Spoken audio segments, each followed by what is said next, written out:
ఆత్మానం తన యొక్క స్వరూపమైనటువంటి పరమాత్మను ఆత్మన తన మనస్సు ద్వారా ఆత్మని మనసులోనే చూసుకోగలుగుతాడు. ఎట్లాంటి ఆత్మని చూసుకోగలుగుతాడు అంటే వశం చేసుకుని ఏకాగ్రంగా స్థిరంగా ఉంచుకున్నటువంటి మనసులో చూసుకోగలుగుతాడు అని ఒకవైపు చెప్తున్నాడు. అన్యే సాంఖ్యేన యోగేన కర్మయోగేన చాపరే, ఈ రెండు స్పష్టంగానే చెప్తున్నాడు. సాంఖ్యయోగం ద్వారా ప్రకృతి పురుష వివేకం ద్వారా కొంతమంది తెలుసుకుంటున్నారు, అలాగే కర్మయోగేన చాపరే అని కొంతమంది సత్కర్మాచరణ ద్వారా ఈ పరమాత్మను తెలుసుకుంటున్నారు అని ఒక మొదటి విడత అర్థం చెప్తున్నాడు. రెండవ విడత, ఈ పరమాత్మ జ్ఞానానికి సాధకులలో తారతమ్యాలున్నాయి. ఉత్తమ సాధకులు, మధ్యమ సాధకులు, మంద సాధకులు అని 3 రకాల సాధకులు ఉన్నారు. 3 రకాల సాధకులు వారి వారి సాధనలకు ఫలితాలను అందుకోబోతున్నారు.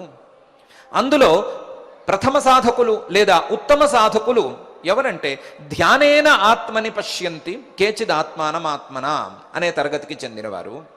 వీరు అనేక జన్మల పాటు, అనేక జన్మ సంసిద్ధస్తతో యాతి పరాంగతిం అనే వాక్యాన్ని అనుసరించి అనేక జన్మల పాటు సాధనలను చేసుకుని శ్రవణ మననాదులన్నీ చేసుకుని పరమాత్మ స్వరూపాన్ని ఆచార్యముఖంగా విని తాము మననం చేసుకుని చాలా స్థిరమైనటువంటి మనస్సుతో పుడతారు.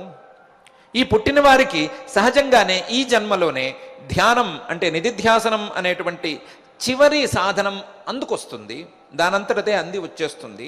వారి మనస్సు ప్రాపంచికమైనటువంటి విషయాల మీదకు పోకుండా, ప్రాపంచికమైనటువంటి వస్తువుల మీదకో సుఖాల మీదకో పోకుండా స్థిరంగా ఆ పరమాత్మ స్వరూపం మీద నిలిచి ఉంటుంది. ఆ నిలిచేందుకు కావలసినటువంటి ప్రయత్నం చేసుకునే సామర్థ్యం వారికి సహజంగానే అబ్బి ఉంటుంది. జన్మ జన్మల సాధనలకు ఫలితంగా వారు ఇలాంటి సాధనా ఫలితాన్ని పొందగలుగుతారు. అటువంటి వారు వెంటనే తమ పరమాత్మ సాక్షాత్కారాన్ని పొందేస్తారు.